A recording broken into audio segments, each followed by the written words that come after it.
बात करनी है तो मैं, अच्छा बात सुनो, बात करनी है तो मैं वीडियो स्टार्ट करूँ वीडियो स्टार्ट, हाँ या ना करूँ मोहतरमा हाँ अच्छा मैंने की हुई है चलाक। अच्छा ये अपने से ऊंची आवाज़ में किसी को बात नहीं करने देती। मिट्टू मैं तुमसे ऊंची आवाज़ में बात करूँगी, ठीक है?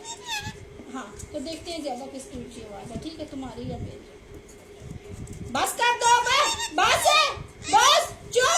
ये क्या बदतमीजी है, बंदा चुप नहीं कर जाते, चुप नहीं करता, चिल्लाती करती हो, चुप कर जाओ, बंदा चुप नहीं करता, बस चुप है, क्या बात है, शोर क्यों कर रहे हो, लड़ती रहती हो, मसला क्या तुम्हें, खबरदार क्या हो गया, बदतमीजी करती हो, हाँ चुप चुप चुप चुप चुप, बकवास कर, चुप हाँ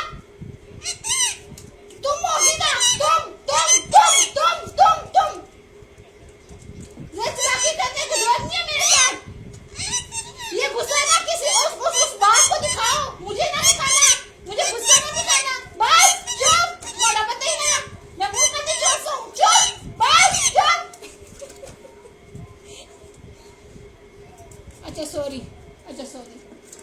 अब आराम से बात करते हैं, सॉरी ठीक है मिट्टू, सॉरी। अच्छा चूड़ी भी दूंगी, आप हाँ अब सबा को बुलाओ, हाँ ऐसे आराम से बात करते हैं, ठीक है मेरा बच्चा, मेरा बेबी, हाँ मेरा बेबी को भूख लगी है, मेरे चुने बेबी को। अच्छा मैं आपको चूड़ी लाती हूँ, और क्या खाना, बस चूड़ी खानी है और बस, ये बदतमीजी का है।